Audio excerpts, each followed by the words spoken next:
Mercedes has exposed a hybrid loophole that could be worth up to 8 km per hour, shocked its own engine customer, and placed Kimi Antonelli one power unit change away from a grid penalty. The FIA already shut down an earlier version over safety concerns, but Mercedes found another route through the regulations. Now the crucial question is not simply whether the trick is legal.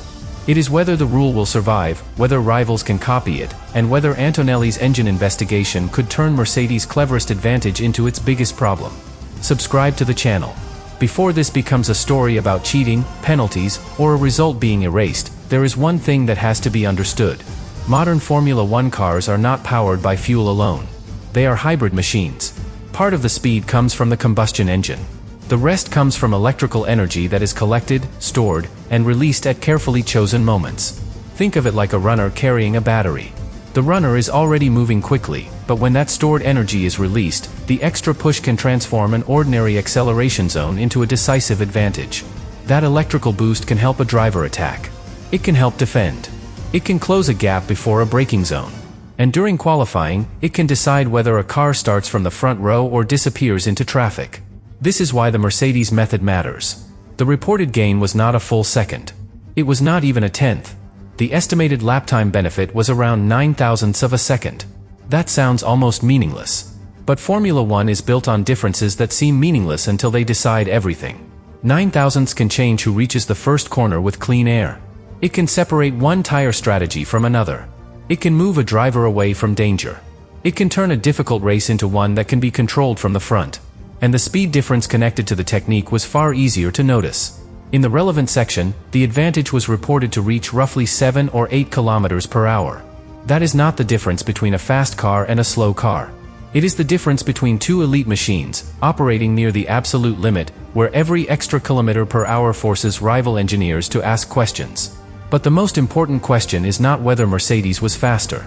Winning teams are supposed to be faster. The real question is how Mercedes kept more electrical power available for longer, while still staying inside the wording of the rule. The regulation requires electrical output to fall in a controlled way. The reduction cannot happen too aggressively. The power must decrease at a rate of 50 kilowatts per second. That rule exists for a reason.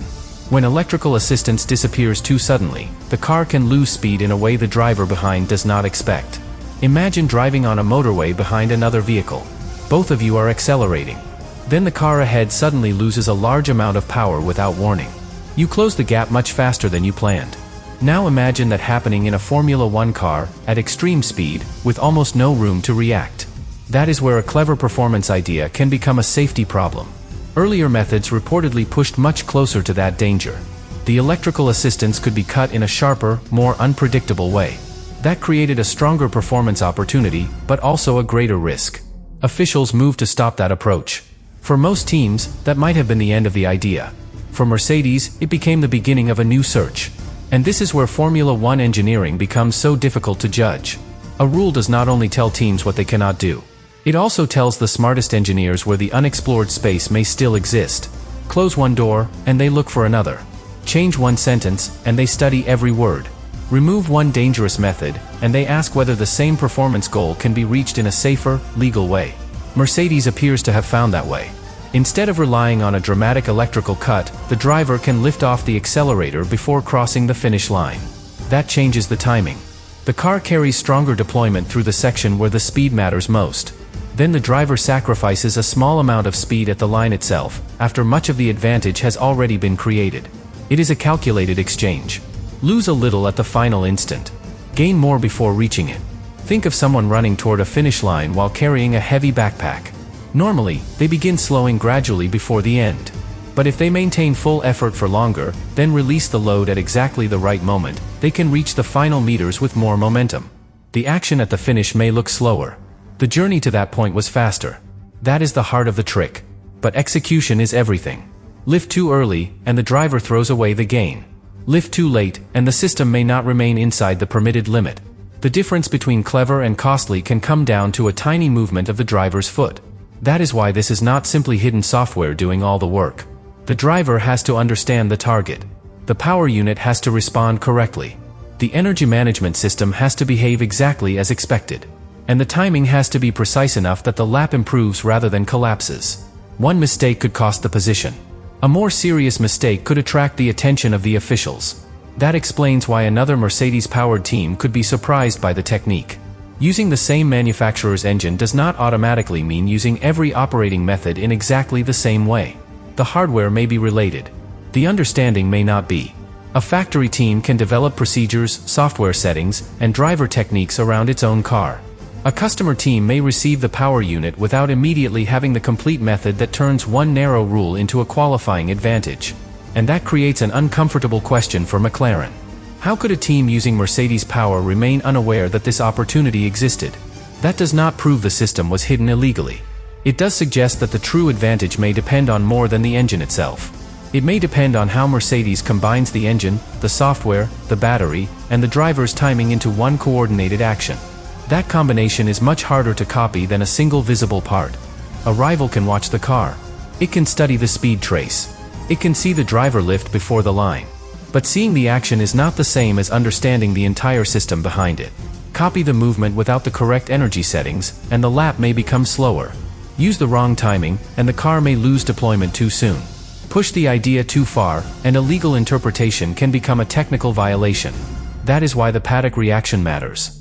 The moment a technique becomes public, every team begins asking the same three questions. Can we reproduce it? Can we challenge it? And can we convince the officials to remove it before Mercedes gains more? This is the quiet war behind the visible race. The drivers fight for position on the circuit. The engineers fight over interpretation. The team principals fight over fairness.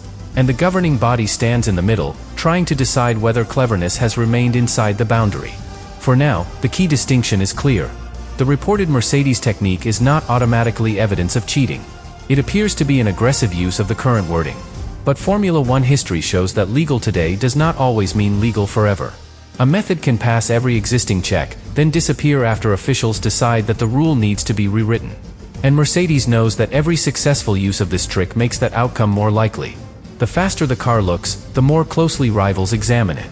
The more attention the technique receives, the more pressure falls on the governing body.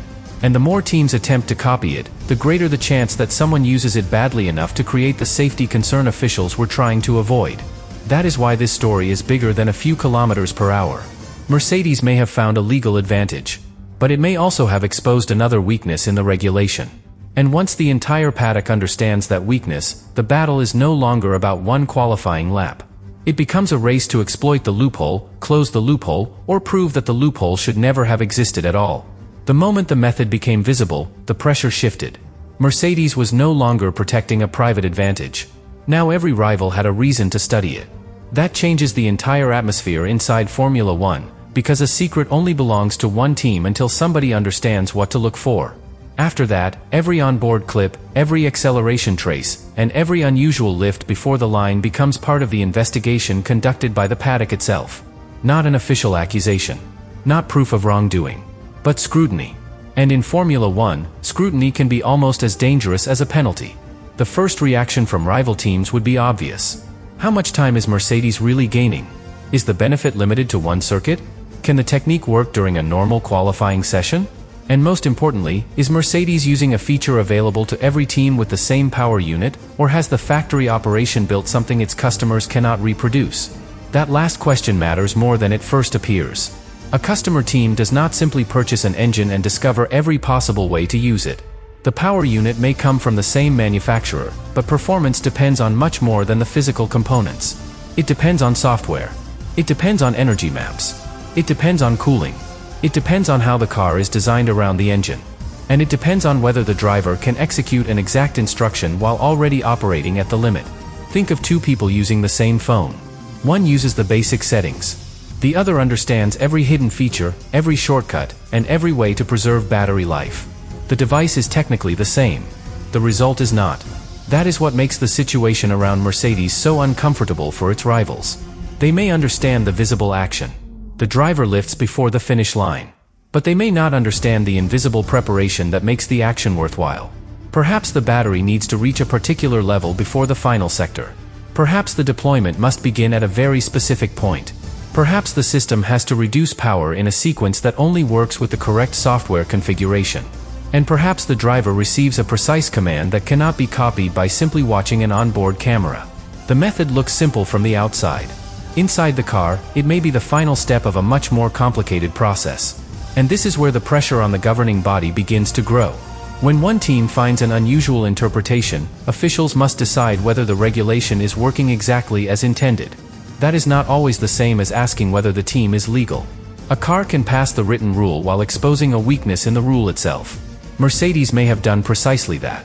The current wording controls how quickly the electrical output can fall. Mercedes appears to have focused on when that reduction begins. That difference is critical. The rule may limit the fall in power. It may not completely prevent a driver from changing the sequence by lifting at a carefully chosen moment. In simple terms, Mercedes may not have broken the limit. It may have changed the moment when the limit became relevant. That is clever. It is also exactly the kind of interpretation that forces rivals to push back. Because the argument from another team would not necessarily be that Mercedes has violated the words. The argument could be that Mercedes has defeated the purpose. And those are two very different accusations. The written rule is what officials can enforce immediately. The purpose of the rule is what officials may choose to protect with a future clarification.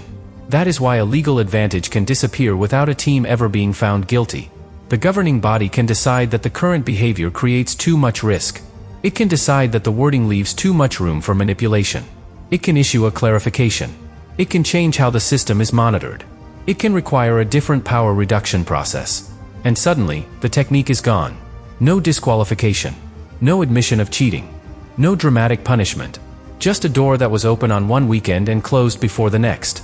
But that outcome would still hurt Mercedes. The team would lose an advantage it had invested time in discovering.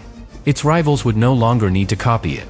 And every qualifying simulation built around that extra electrical deployment would need to be adjusted. The gain may be measured in thousandths of a second. The preparation behind it could involve weeks of work. That is the hidden imbalance in Formula One engineering. The performance gain can be tiny. The effort required to find it can be enormous. And once the secret becomes public, the value begins to fall immediately. Either the rivals copy it, or the officials remove it. Mercedes therefore faces a narrow opportunity. Use the method while it remains available. Extract every legal fraction of performance. And hope the controversy does not grow faster than the advantage itself. But there is another problem. The more attention the hybrid system receives, the harder it becomes to separate the legal technique from every other power unit concern around the team. This is where Kimi Antonelli becomes central to the story. His situation adds tension that the energy trick alone would not create. Mercedes is not only trying to defend an interpretation. It is also managing concern around the reliability of his power unit.